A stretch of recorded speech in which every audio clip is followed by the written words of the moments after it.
दोस्तों नमस्कार।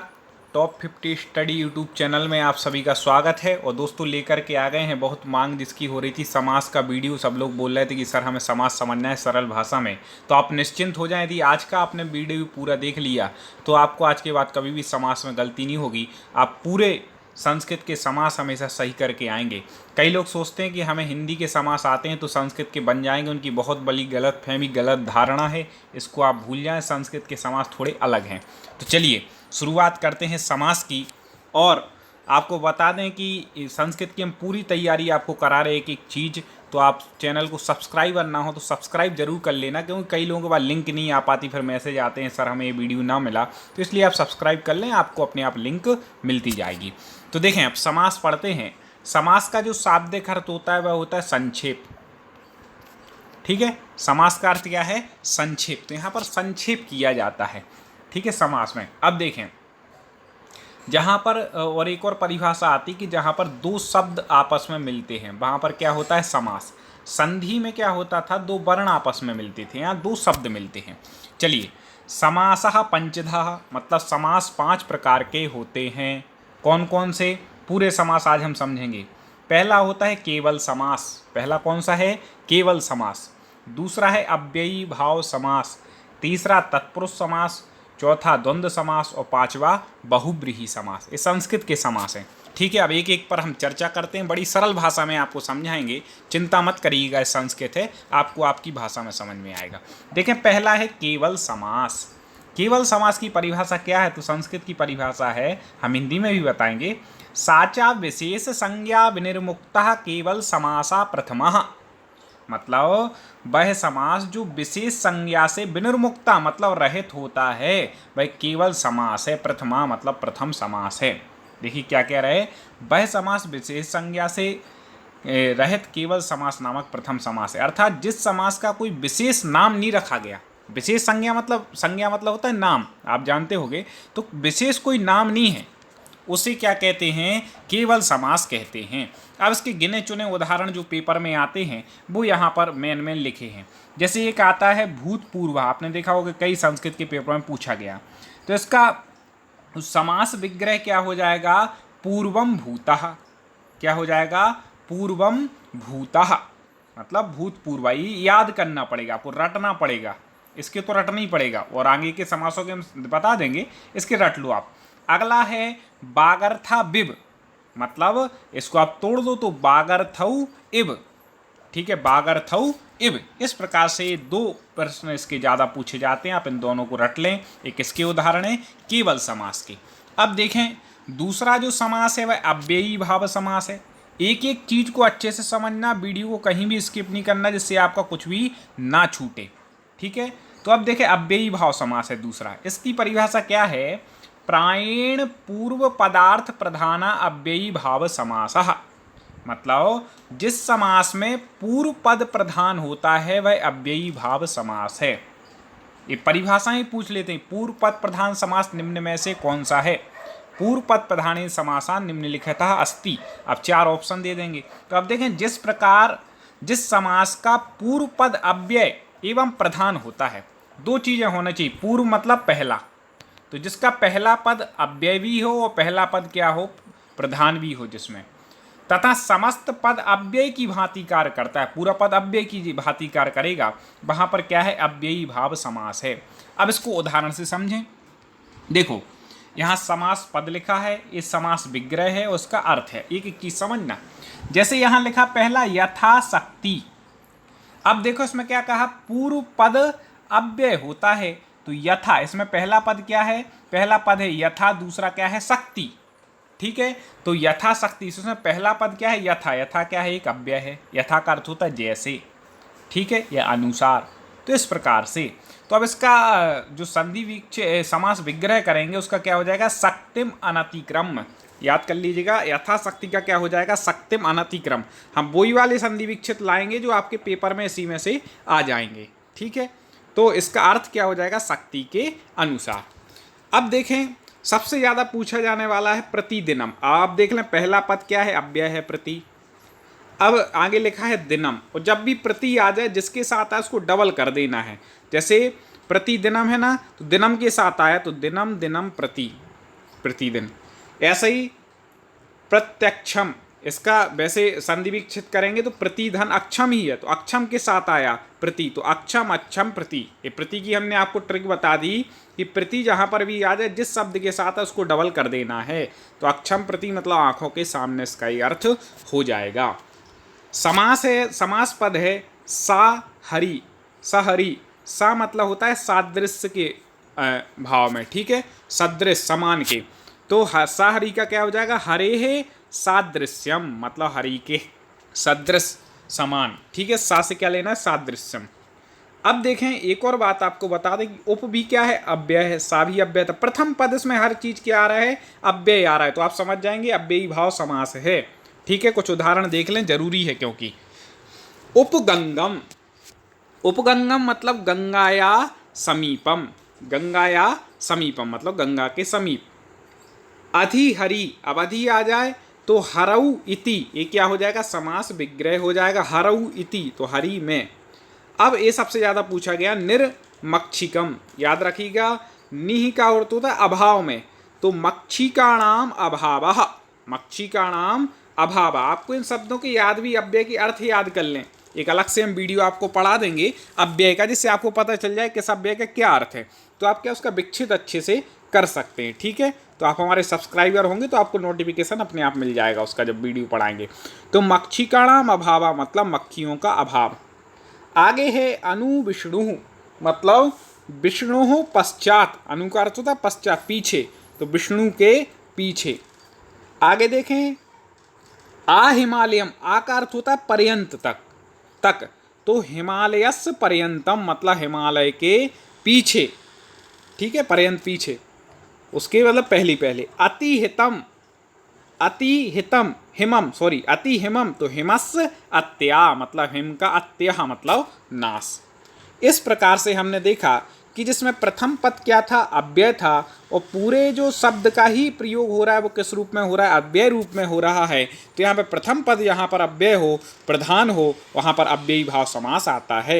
एक विशेष नोट हमने आपके लिए लिखा है, आप याद रखिएगा, जैसे पंचगंगम और द्वियुम्नम में नदी भी सूत्र से अव्ययी भाव समास होता है। कैसे होता है, क्योंकि यहाँ पर तो क्या पंच है पहला शब्द, ठीक है, और द्वि है पहला शब्द, अव्यय तो है नहीं, तो फिर भैया यहाँ पर ऐसा क्यों हो रहा है, सॉरी हाँ, तो फिर यहाँ पर ऐसा क्यों हो रहा है कि पंचगंगम और द्वियुम्नम इसमें अव्ययी भाव समास क्यों है, क्योंकि पहला पद तो अव्यय दिख नहीं रहा।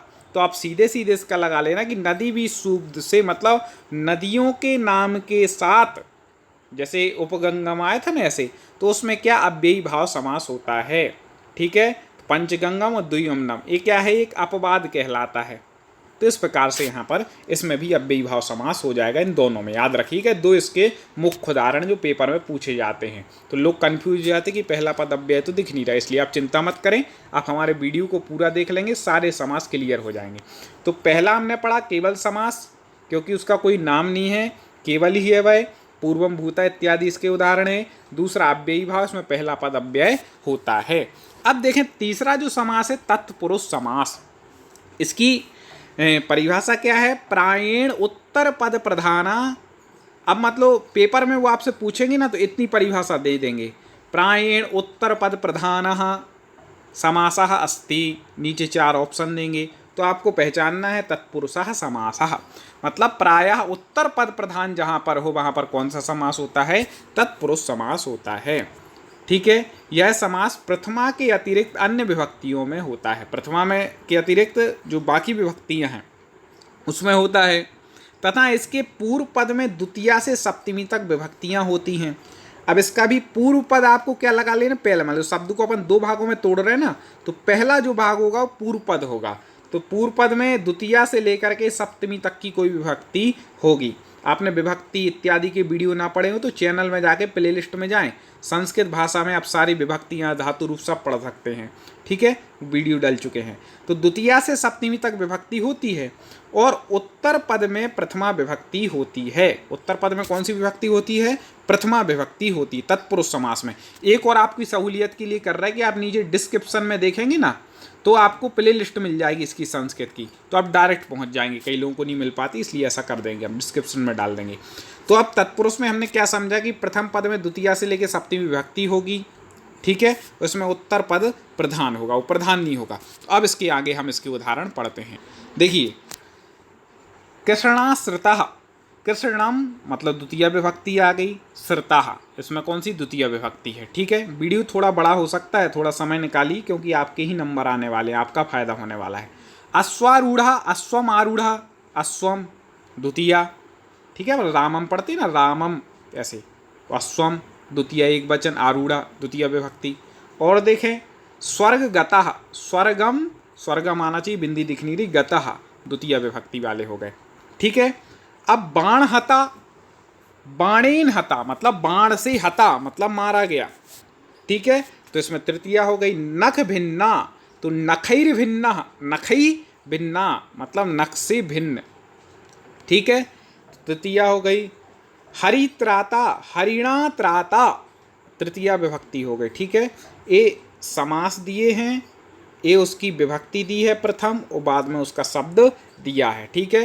तो इसमें जो है द्वितीय तृतीय चतुर्थी सप्तमी तक होगी, इसमें प्रथमा होगी, ठीक है। इससे हमें पहचानना है कि इसमें जैसे लाभ ज्ञानाय में चतुर्थी है ना, रामाय आता है तो ज्ञानाय चतुर्थी है, तो आप पहचान जाएंगे। अब जैसे मैं इसमें दिया है ज्ञान लोभा, तो आप इसको तोड़ लें, ज्ञान लोभ मतलब इसका अर्थ क्या निकलेगा? ज्ञान का लोभ या ज्ञान के लिए लोभ, तो ज्ञानाय ज्ञान के लिए मतलब कर्ता ने कर्म को करण से संप्रदान के लिए, तो ज्ञानाय मतलब चतुर्थी यहाँ पर आ जाएगी। यूप दारू, यूपाय दारू चतुर्थी।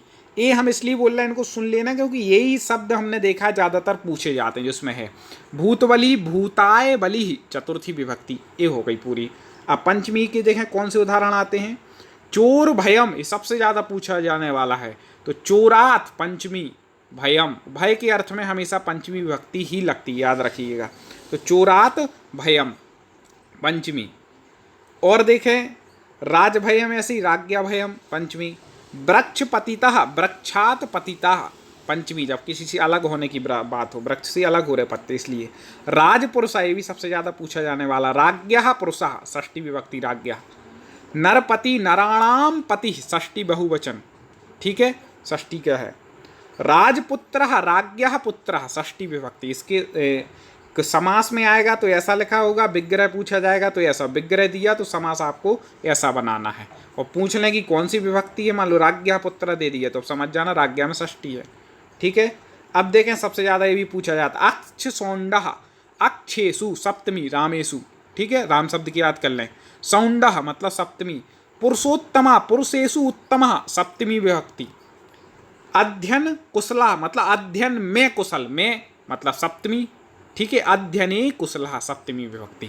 इस प्रकार से आपको क्या देखना है तत्पुरुष में कि यहाँ प्रथमा द्वितीय तृतीया द्वितीया से लेकर सप्तमी तक कोई विभक्ति होगी, आप वो देख लेना। दो शब्द को आपको तोड़ना है, अर्थ लगा लेंगे तो और अच्छे से आपको समझ में आ जाएगा। चलिए अब आगे हम पढ़ते हैं। अगला जो समास है, अब तत्पुरुष के ही उसमें भेद आ जाते हैं। संस्कृत में बार बार बोलता जा रहा हूँ, हिंदी के बनते इससे ये मत सोच लेना संस्कृत के बन जाएंगे, गड़बड़ करके आओगे भाई। संस्कृत के अलग हैं, इसको समझना है। जिसने संस्कृत के अच्छे समझ लिए फिर उनको हिंदी के समझने में थोड़ी सी आसानी जरूर हो जाएगी, ठीक है। तो चलिए अब आगे हम बढ़ते हैं, तत्पुरुष समास के भेद पढ़ते हैं। इसमें पहला है उपपद तत्पुरुष, ठीक है, ये पूछ लेंगे, कोई उदाहरण दे देंगे, इसमें बोलेंगे कौन सा तत्पुरुष है।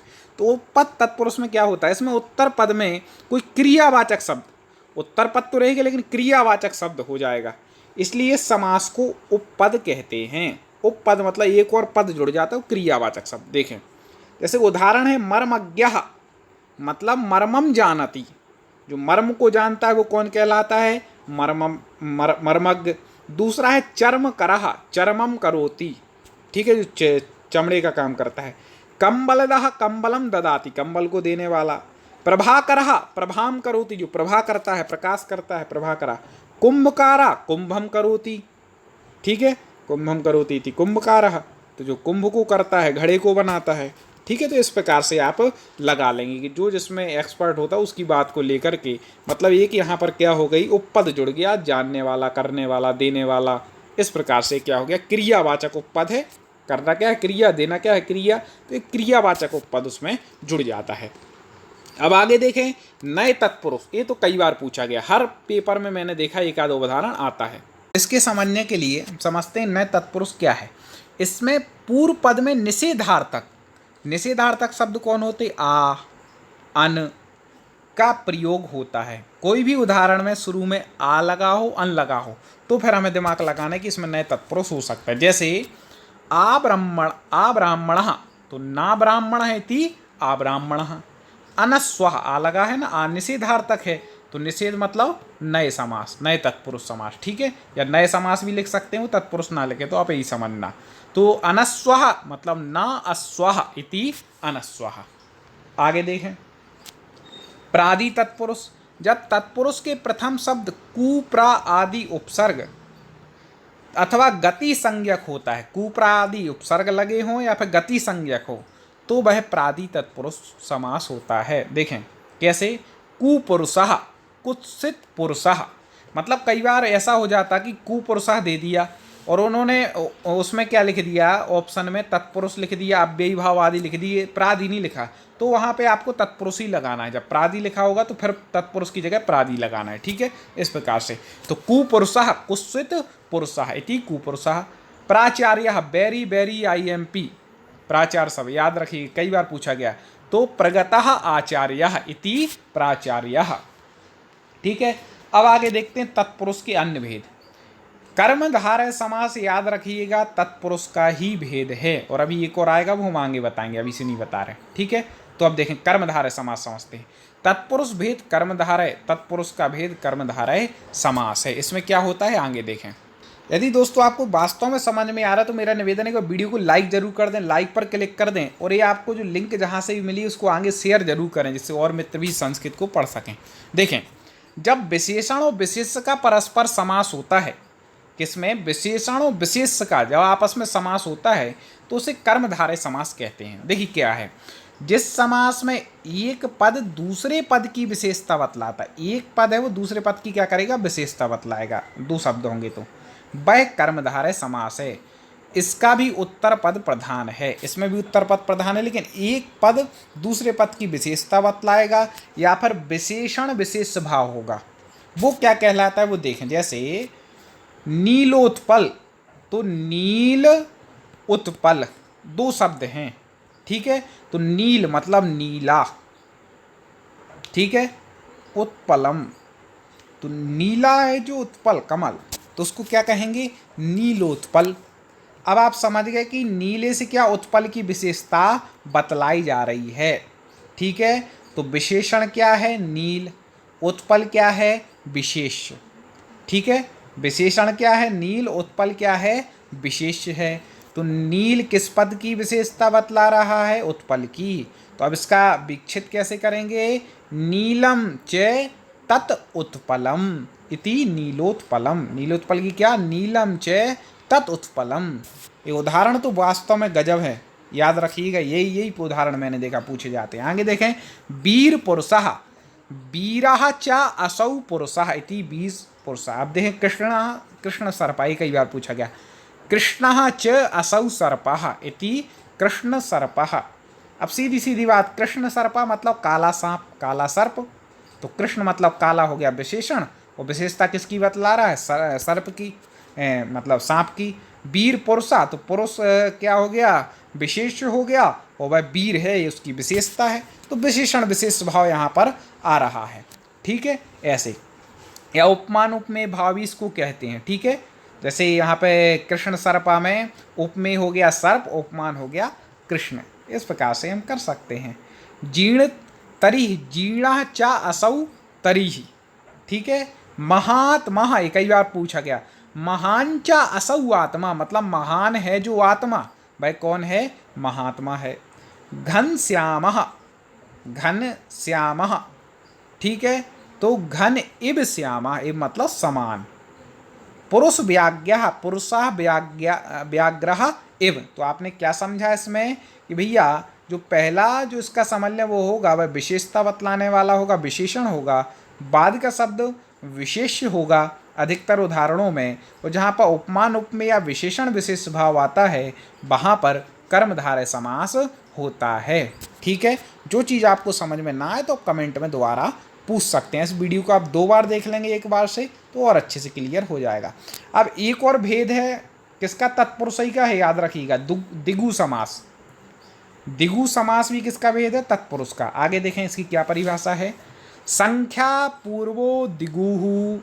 संख्या पूर्वो दिगु मतलब जिस समास के पूर्व में संख्या होती वह दिगु है। ठीक है, देखें जिस समास में पूर्व पद संख्यावाची, पूर्व पद कैसा होता है, संख्यावाची होता है, वह दिगु समास है। अब देखें उदाहरण, पंचगवम। पंच क्या है, पूर्व पद संख्यावाची। ठीक है, पंच ए भी है, त्रि, पंच, त्रि, कुछ भी हो, अष्ट, सत, कोई भी इसका होगा। पहला पद क्या होगा, संख्यावाची। लेकिन एक चीज़ हमें समझनी है, वो क्या, इसका समास विग्रह। देखिए समाहारे दिगु, एक और इसकी जो परिभाषा है क्या है, समाहारे दिगु मतलब समाहार के अर्थ में दिगु समास होता है।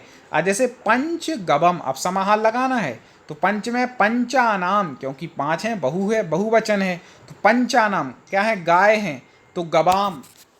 अब समाहार है, यहाँ पर 5 गायें जहाँ पर मिल जाए हों तो अपन क्या बोलेंगे, उसको पंचगवम बोलेंगे। तो पंचानाम गवानाम समाहारा इति पंचगवम। ऐसे ही देखें, पंचपात्रम, सीधी बात, पंचानाम पात्राणाम समाहारा इति पंचपात्रम। त्रिलोकी, त्रयाणाम लोकानाम समाहारा इति त्रिलोकी। पंचवटी सबसे ज़्यादा पूछा जाता है, सीधी बात है, बहुवचन में, क्योंकि 2 से जब ज़्यादा हो जाते हैं संस्कृत में बहुवचन होता है, सब हम पढ़ा चुके। पंचानाम बटानाम समाहारा, समाहार अर्थ में होता है, तो आपको दिगु में समाहार सबके साथ लगाना है। आगे देखें, त्रिभुवनम, त्रयाणाम भुवनानाम समाहारा। आगे अष्टाध्यायी, अष्टानाम अध्यानाम समाहारा, मतलब 8 अध्यायों का समाहार।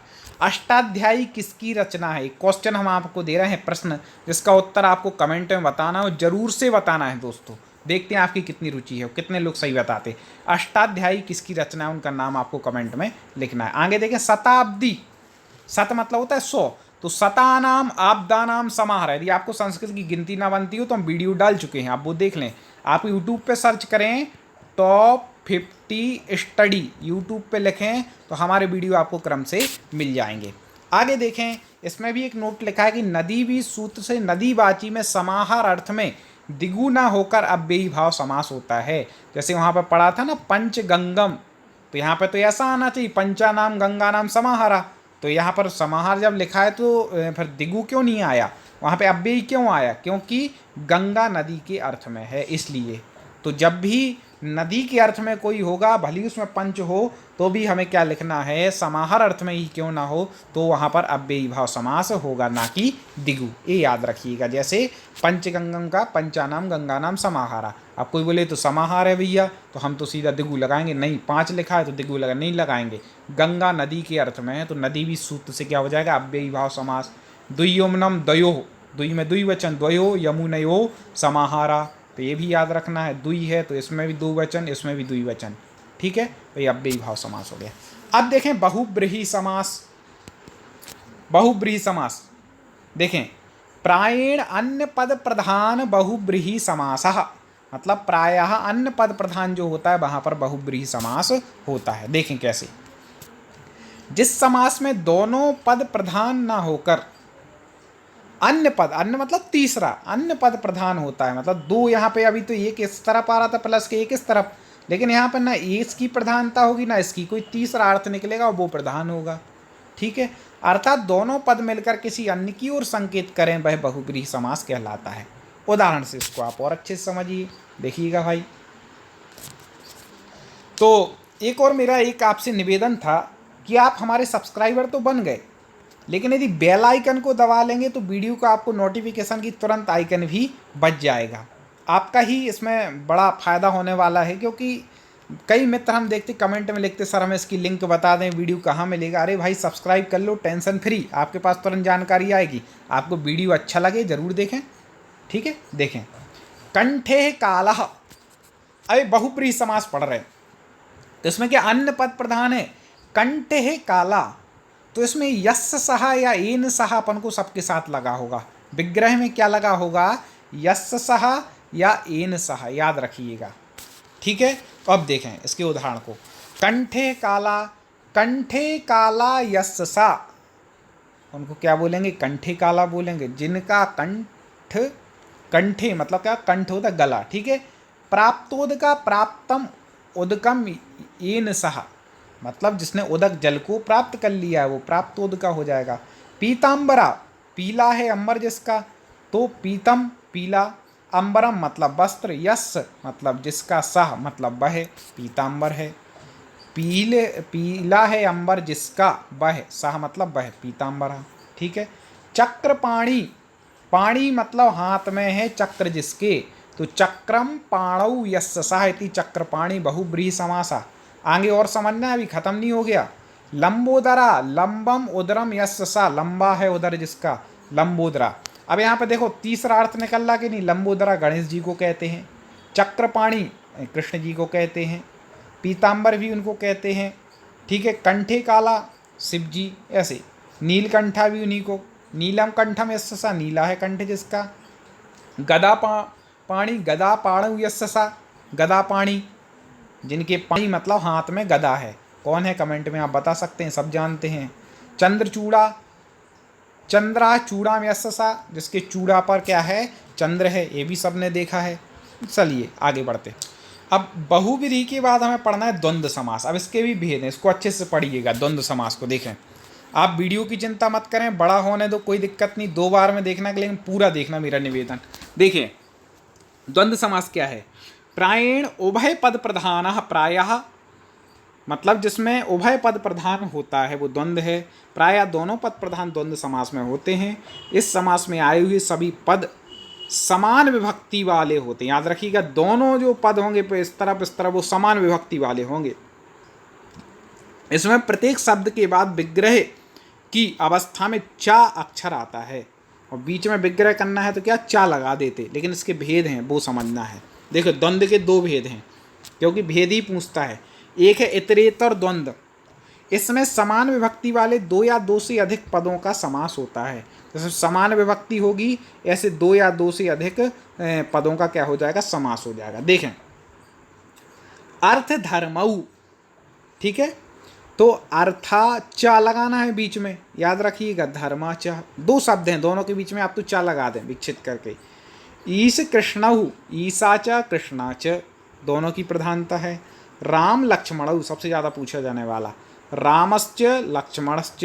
अब कोई बोले भी ये यहाँ रामश्च सा क्यों लगा दिया, अरे तो ये चा आ रहा है ना, तो इनने विसर्ग का क्या कर दिया, सा कर दिया, तो उसको ऐसे लिख देते, कोई दिक्कत नहीं। रामश्च लक्ष्मणश्च मतलब राम च लक्ष्मण ही है, लेकिन संधि वो क्या कर दिया, संधि विक्षित हो गया विसर्ग संधि से। और देखें दोनों पद प्रधान है, राम की प्रधानता, लक्ष्मण की भी, ठीक है, बराबर। सुख दुखे, सुखम च दुखम च। फल मूल वृक्षा, फलम च मूलम च वृक्ष च, याद रखिएगा। कई 3 शब्द का आ जाता है, जैसे फल मूल वृक्षा आ जाएगा, कोई दिक्कत नहीं। फलम च मूलम च वृक्ष च, सेम करना है आपको, कोई अलग नहीं है। अब देखें समाहार द्वंद्व, ठीक है। आगे और भी हम निरंतर ऐसे वीडियो आपके लिए संस्कृत के लेकर के ही आएंगे, कोई भी सब्जेक्ट नहीं छूटने वाला आपका, ठीक है। देखिए समाहार द्वंद्व, यह समास प्राणी बाध्य विशेष सेना के अंगवाची शब्दों के साथ होता है। कब होता है, प्राणी के साथ, बाध्य विशेष सेना के अंगवाची शब्दों के, जिसका आपस में स्वाभाविक विरोध होता है, उनके साथ भी यह समास होता है। आपस में मतलब स्वाभाविक विरोध हो, एक दूसरे के विपरीत हो, ठीक है। तो आगे देखें, पाणी पादम मतलब पाणी चे पादौ चेति पाणी पादम, पूरे उदाहरण देखें, आगे और है अभी। रथिका कास्वरोहम मतलब रथिका च अश्वरोही, ये सब युद्ध में होते हैं, रथिक अश्वरोही इत्यादि। भेरी पटहम, भेरी च पठा च। अधि अहिन कुलम, अहि च नकुल च इति अहि नकुलम। इस प्रकार से समाहार द्वंद्व हो गया। अब देखें तीसरा है जो वह है एक शेष द्वंद्व।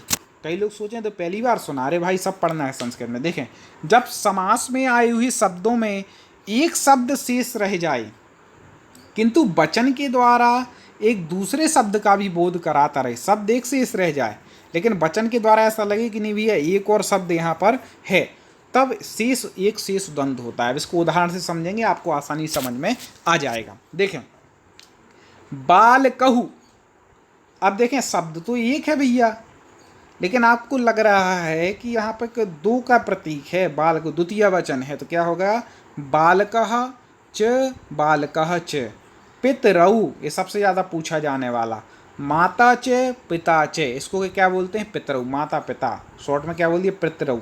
शब्द एक है लेकिन एक का और अन्य का भी बोध करा रहा है, तो माता च पिता च। आगे देखें, श्वशुरहु, श्वश्रु च श्वशुरः च, शिवौ शिवश्च शिवश्च, हंसौ हंसी च हंसश्च, हंसी और हंस, तो एक शब्द दो का बोध करा रहा है। ठीक है दोस्तों, इसको आगे शेयर करें, लाइक जरूर कर दें, सब्सक्राइब ना हो तो सब्सक्राइब कर लें, बेल आइकन को दबा लें, और अगले वीडियो में कुछ ऐसे ही हम संस्कृत का आपके लिए लेकर के आएंगे और बहुत अच्छे तरीके से तैयारी करके आपको सफलता दिलाएंगे। चलिए पुनः मुलाकात होगी। जय हिंद।